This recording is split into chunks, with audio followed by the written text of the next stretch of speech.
The landmine problem is far-reaching. Countries with current UN landmine missions are shown on this map. Afghanistan has the highest casualty rates and an incredibly long history of fighting, so that is what I will be focusing on.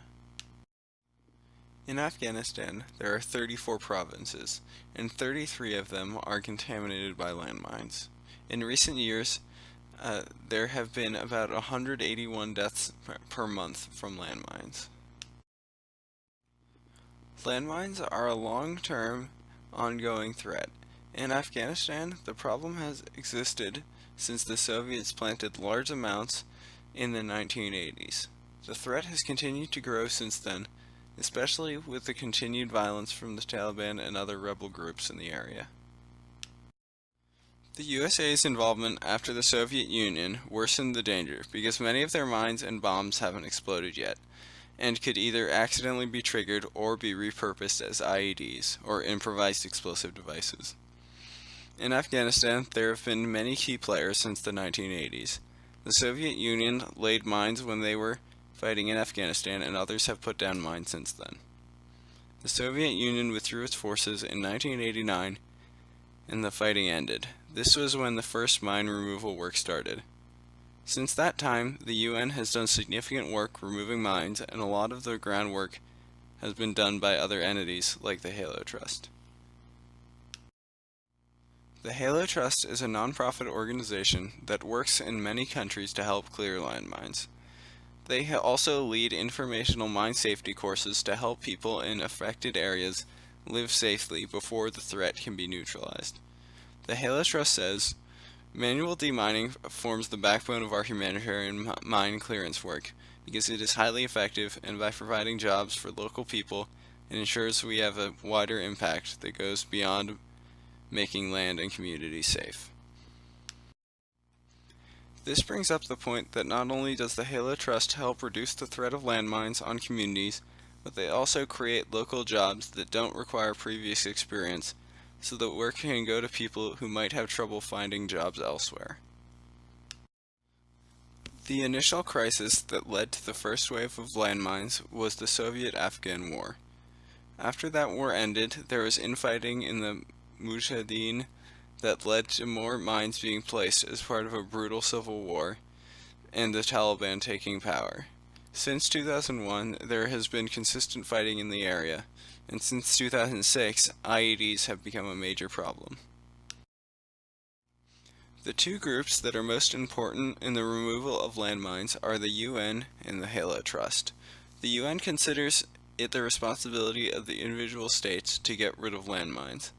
That said, the UN tries to help by providing workers and advisors to areas affected by landmines. They also provide funding for nonprofits that help with landmine removal. One of these is the Halo Trust, which is the biggest landmine removal program. Along with funding, and possibly more important thing that the UN does for groups like the Halo Trust, is they try to negotiate safe passage into war-torn places where it might not otherwise be safe to send workers.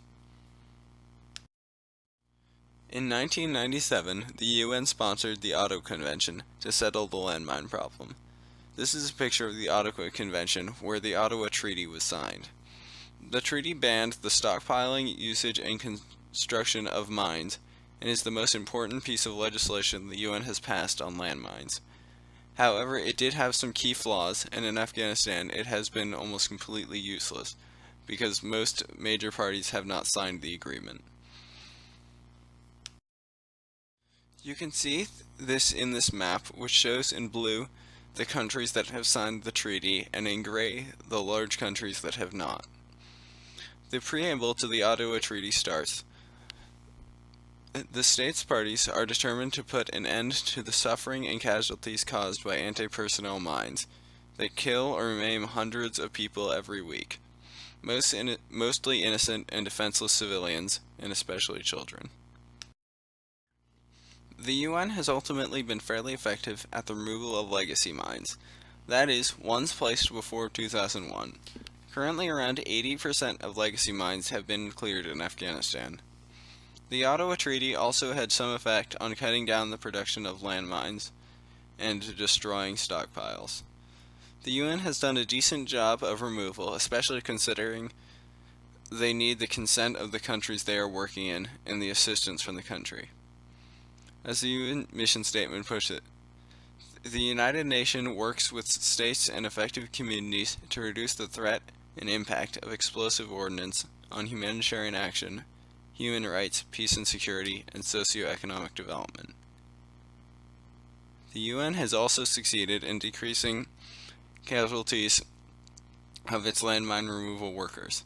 They have had tremendous success in other countries with the threat completely neutralized. The main cause for this drastic difference in success is the fact that all the other countries had just legacy mines and not ongoing fighting, as in Afghanistan. The UN has not been effective when it comes to limiting IEDs, which have had a devastating effect on areas of active conflict like Afghanistan.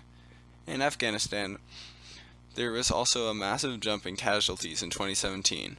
For example, in 2012, there were roughly 35 casualties per month, but in 2017, the casualty rate increased to 181 casualties per month, and the casualty rates have stayed high.